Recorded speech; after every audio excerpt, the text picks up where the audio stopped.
Recording button.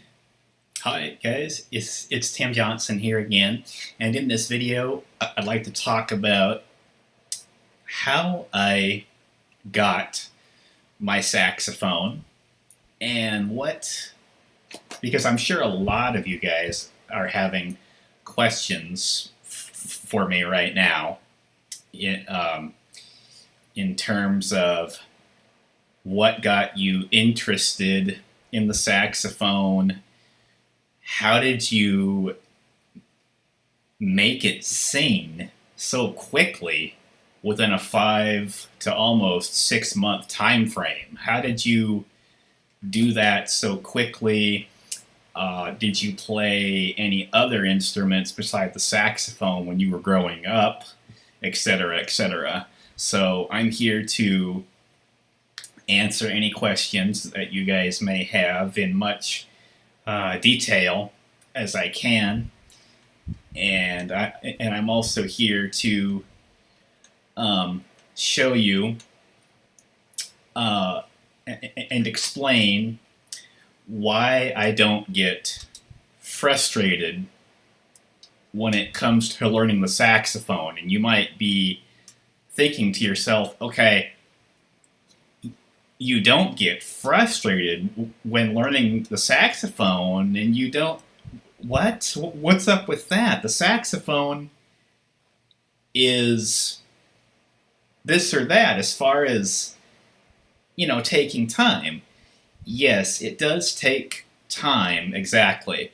But in my case, and again, I've been saying this in my last video as far as how you overcome these types of barriers just because you are a blind person, and how to overcome being underestimated by. And first of all, let's talk about getting into the saxophone just because you are vision impaired. And you've played other instruments in the past really well, even though they had flat keys and without any vibration. Well, to start out, in 1980, what was it, 84? Yeah, 1984. I was only 2 then, and I played what's called a piano telephone, which I'm sure many of you guys that grew up in the 80s have seen on the market. It was a real nice piano telephone. I can't remember who made it, but it was an awesome piano-based telephone. It had the ability to call out, yes, but it also had the ability to play, a couple tunes, a few songs, a few melodies here and there.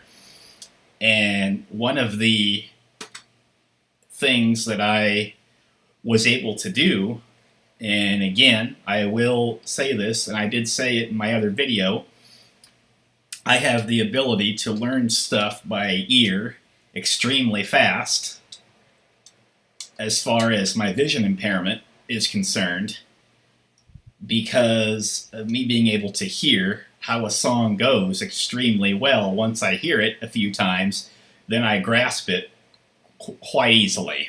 You might be, and I'm sure a lot of you guys have questions for me in terms of how did you make the saxophone sing within 5 months? Because for some people it can take a year, 2 years to make it sing. Well, I will come to that question in a little while, but let's start off on the instrument that I played to get started before I moved into the saxophone later in life, now at age 35. Well, in 84, I used a piano telephone, and it had a telephone on it. It could dial out and make phone calls, but at the same time, it had the ability to play songs with it. One of the first songs that I played on it was Winnie the Pooh. I'm sure that you all remember the story behind that. Well, here is one problem when I played that song. And this is something that my father and I were talking about. I was at his house, and him and I were talking one day, and him and my uncle and everybody were talking about this. My dad explained, well, I played Winnie the Pooh on that I can't talk today, excuse me, on that piano telephone. Well, here's the problem when I played it. Even though the keys were flat, and even though there was no vibration pattern, I was still able to do it, even though I missed a few of the keys. But then once I corrected it and did it, I was able to finally get it down over time. But then after a while, over time, my fingers didn't like the flat key design of the piano keys, but I still kept doing it, irregardless, until, I was eligible for resources this year in 2017/2018 to get a saxophone. But we'll get to that coming up next here in a little while. But let's start out on when I played Winnie the Pooh on the piano telephone extremely well. There was one problem. There was one problem when I played that song, and this is something that my father and everybody were talking about. And unfortunately, after I played that song on the piano telephone, well, here's what happened. I ended up calling Japan. No joke. No joke. Although it's a joke nowadays because I can laugh about it, and I'm sure you all can laugh about it now because it was kind of hilarious to watch. But when I played that song on the piano telephone, I ended up calling Japan. I really did. I ended up calling Japan, and well, my parents got close to a $700, $800 phone bill, apparently.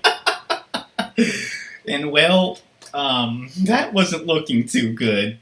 Of course, I was a lot smaller then, and I really could not hold a saxophone like I can now. And that was a major disaster when I called Japan. And and then I got on the real piano and started playing some songs on it with the flat key design, even though there was no vibration pattern to it. I was still able to do it somewhat with a little bit of harmony and melody.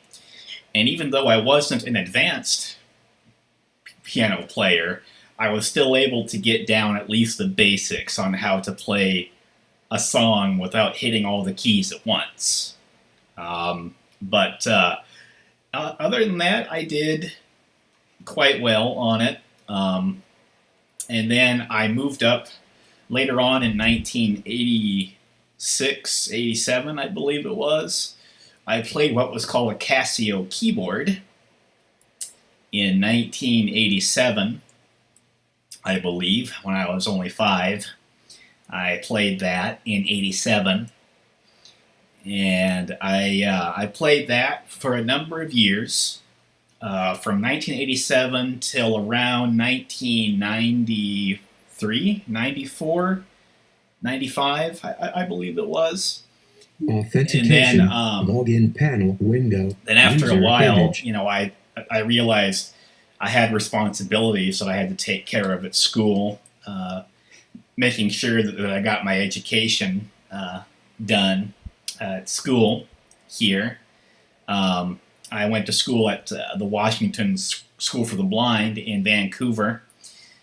Went there from 1993 and 2003. Graduated at the age of 20, and I didn't really have any. I wasn't really playing with any musical instruments then, because I needed to focus on, okay, what am I going to do, for work, et cetera, et cetera, and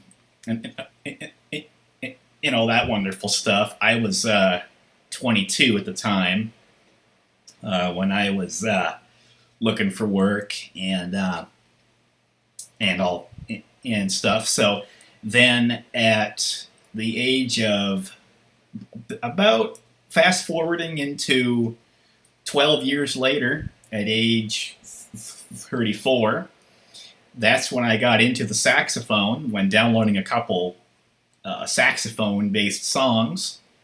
And when I saw how the saxophone was singing,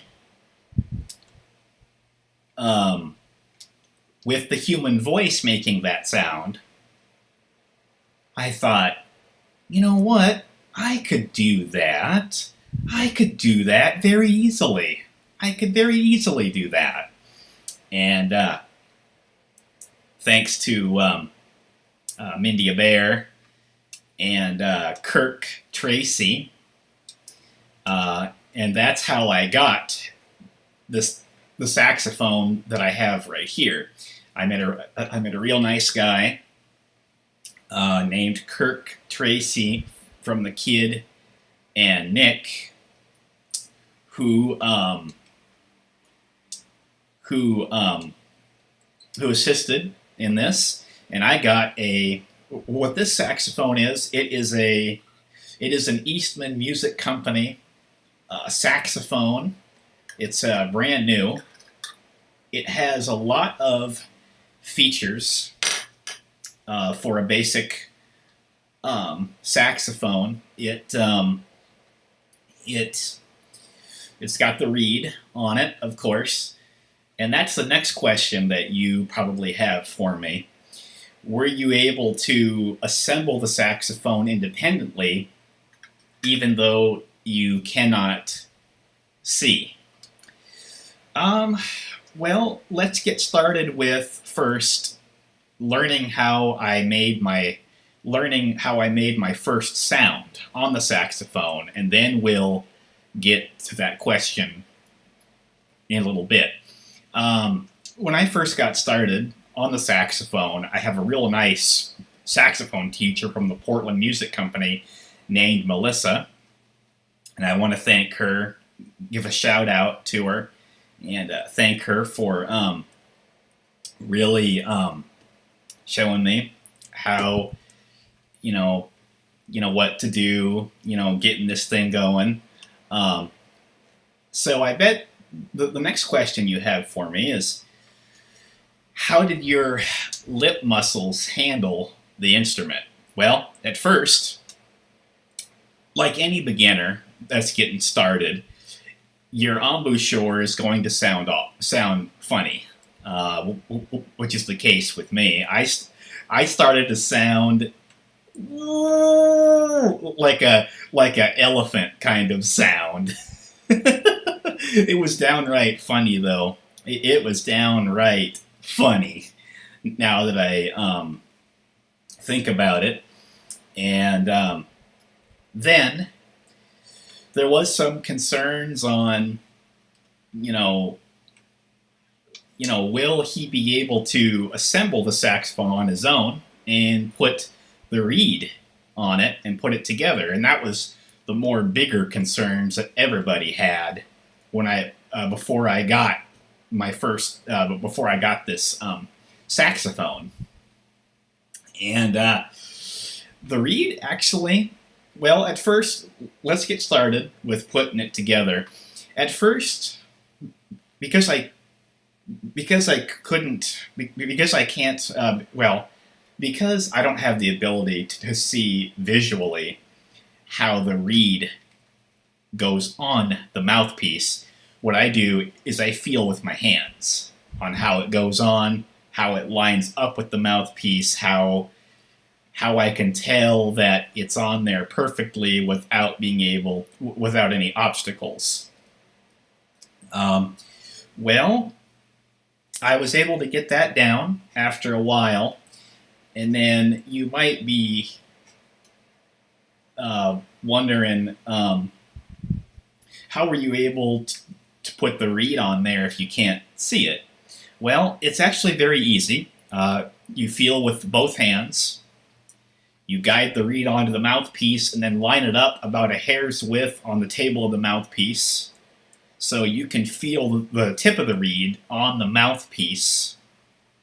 So that way it's lined up toward the center of it, and you can feel that very easily with your hand, even though you can't see it. It's very tactile. It's very easy to spot non-visually if you can't see it. And I bet, and your other question for me probably is, how did you make it sing within 5 months?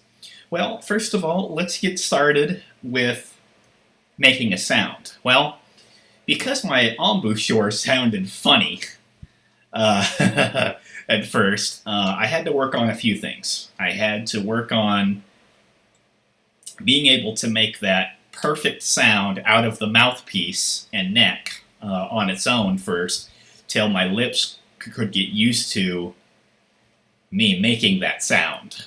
And I worked on this for about 2 weeks maximum. And after 2 weeks, guess what? My embouchure was improved.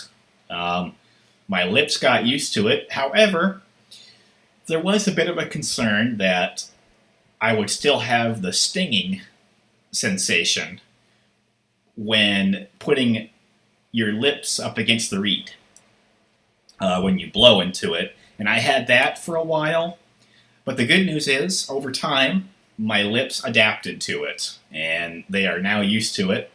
And that is going to take some time for you guys in the beginning to get used to.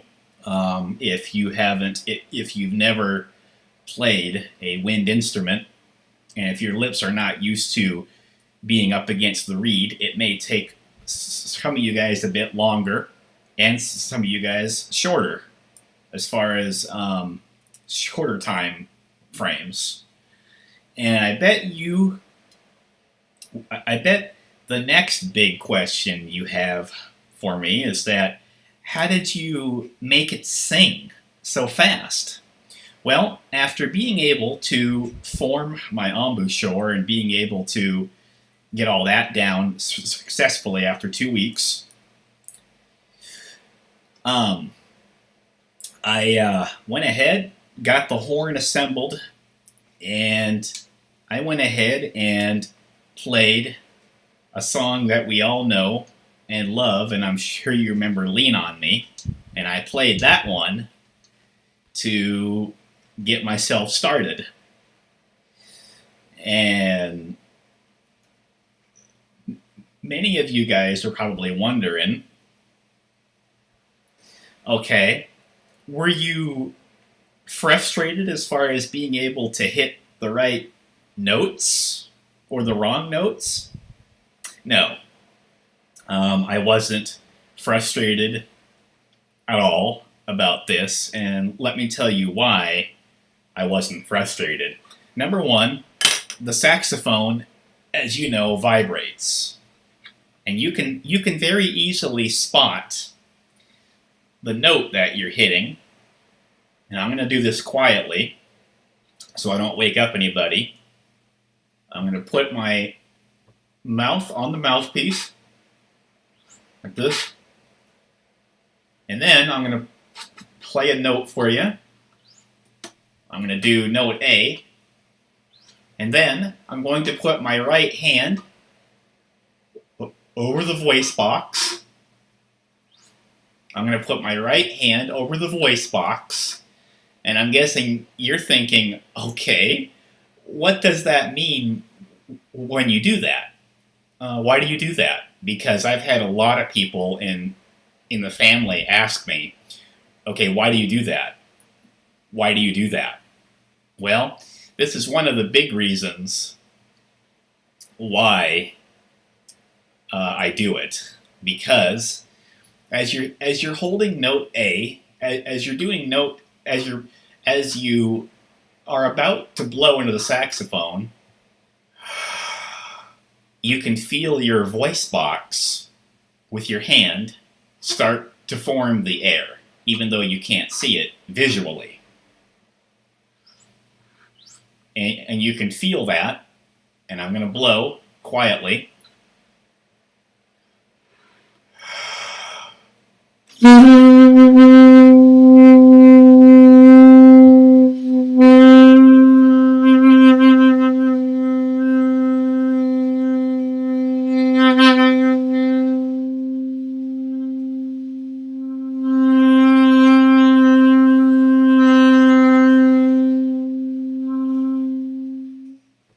Okay, now I'm going to take my right hand off the voice box now, and you might be wondering, okay, what exactly were you doing?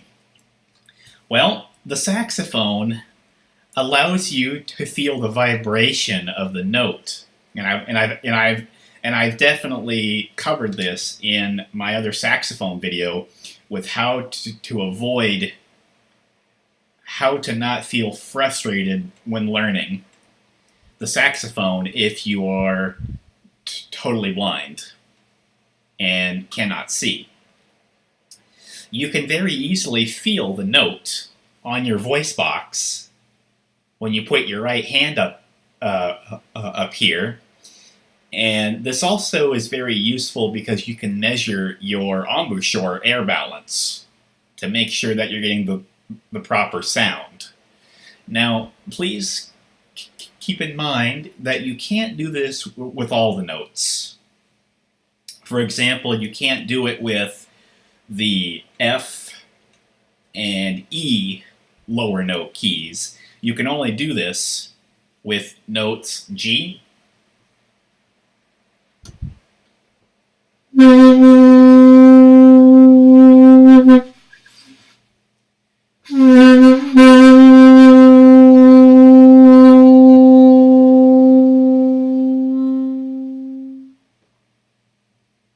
you can only do that with notes G and A. For example, that was note A, for instance, and you can feel that vibration. Let me do note G, and I'm still having my hand on. I'm still having my right hand over the voice box, and this should help many of you guys understand as far as what this is about.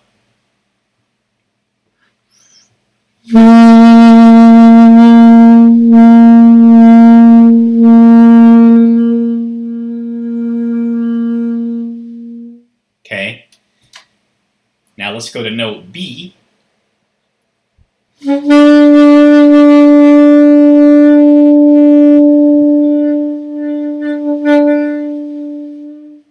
Okay. And I could still feel the vibration on my voice box as I'm holding it. Let's go to note C.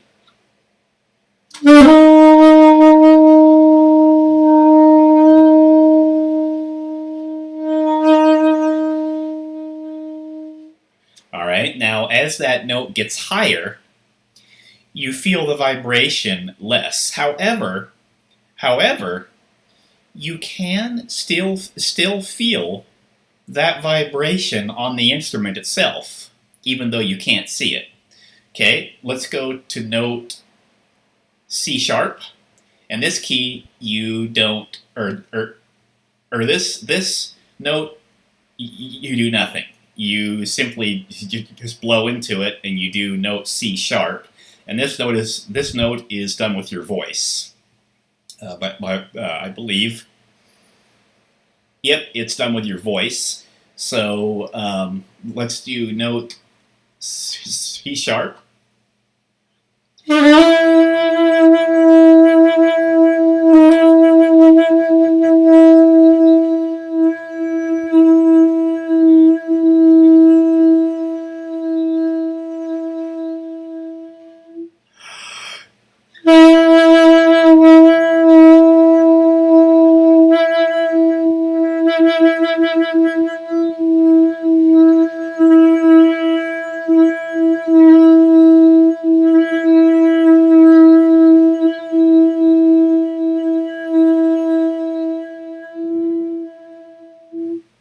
Okay, well, as you're doing the note C sharp, the vibration gets less and less on your voice box, but however, your voice box is still vibrating, but at a higher frequency.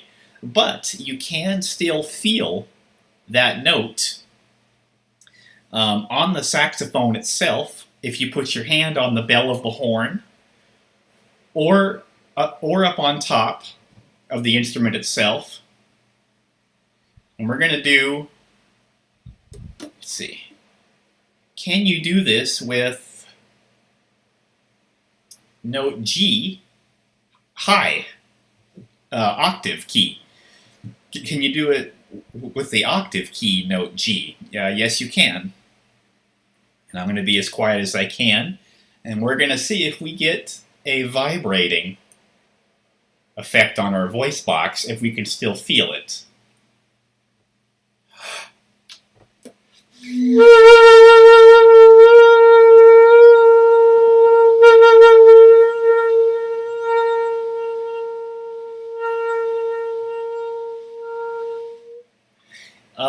Well, again, as you get up there in the higher note range, you don't feel it on your voice box nearly as hard, but you still feel it on the instrument, and that is a good benefit to us as we progress further and become an excellent vision impaired saxophonist. Okay, let's try note A, the higher note A.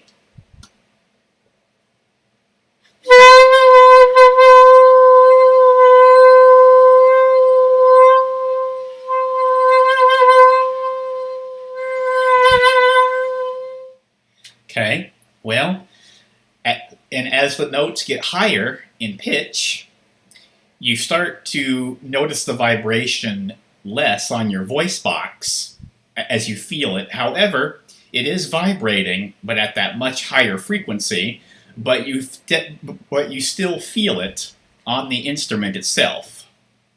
That doesn't stop you from feeling it on the instrument. All right, let's go for the higher note B next. Okay, we're going to put our right hand back on our voice box again. See if we can feel the vibration. And if we can't on our voice box with the higher notes, we can definitely feel it on the instrument itself.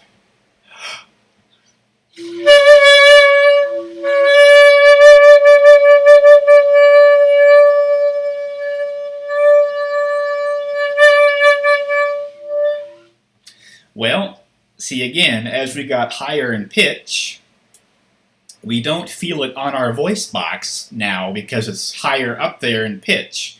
However, we do feel it on the instrument. And that is an excellent feature that the saxophone has.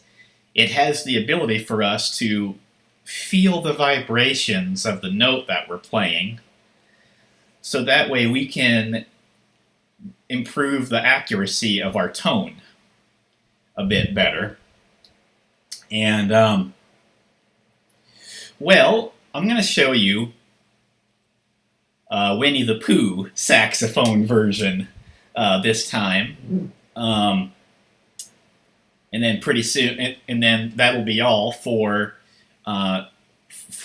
now, because I have to go to work in the morning here. But I'll show you the saxophone version of Winnie the Pooh on the saxophone. You might, and no, we are not going to call Japan. thank goodness, because this is not a piano telephone. This is a saxophone. So here we go. Whoops, excuse me. What's going on here? Okay, here we go. Try it again. Doggone it. Hold on just 1 second. Okay, here we go. One more time here.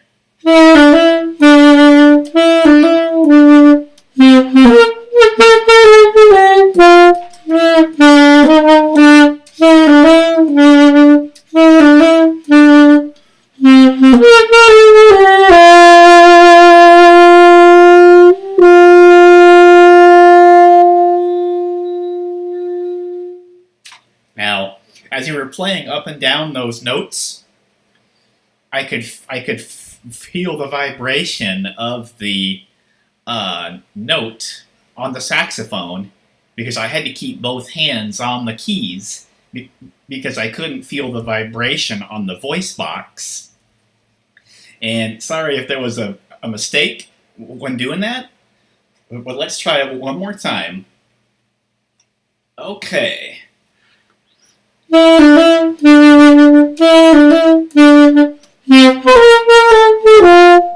Shoot, I've never played that on the saxophone before. So one more time here. I hit the wrong buttons here, or the wrong note. Just a second here. Here we go.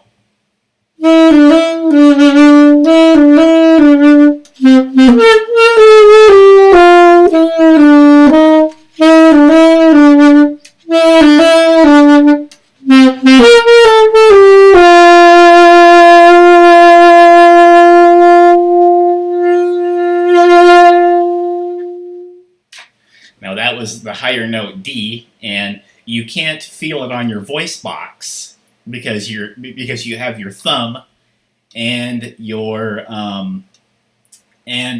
finger.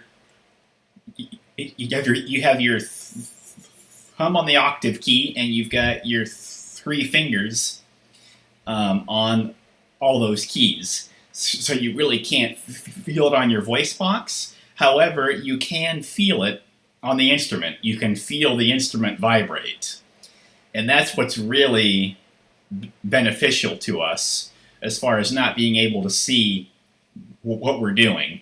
The saxophone allows us to really feel what we are doing by the vibration. And it's not as hard to get lost on in comparison to a piano that has the keys really close together. The keys on the saxophone, and you can watch this video, by the way, if you haven't seen that yet. The keys on the saxophone are very tactile for us, and it's very easy to feel them. And it's a very tactile way for us to know what keys we are hitting. And the keys stick out, and they're nice and big, and they're long, and they are separate enough to where we can know what we are doing. And that is a very excellent benefit to playing the saxophone if you are vision impaired. That is the best feature that the saxophone has to it.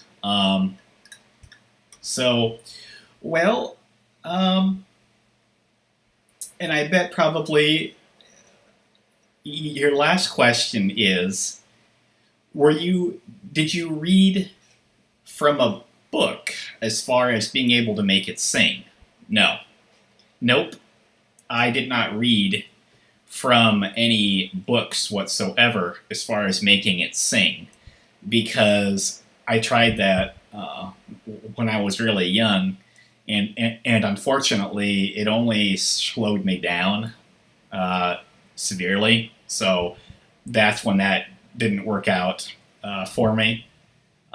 So that's why I am good at what I'm doing as far as learning stuff by ear, because it's the best method to really learn how to play a song uh, quite easily.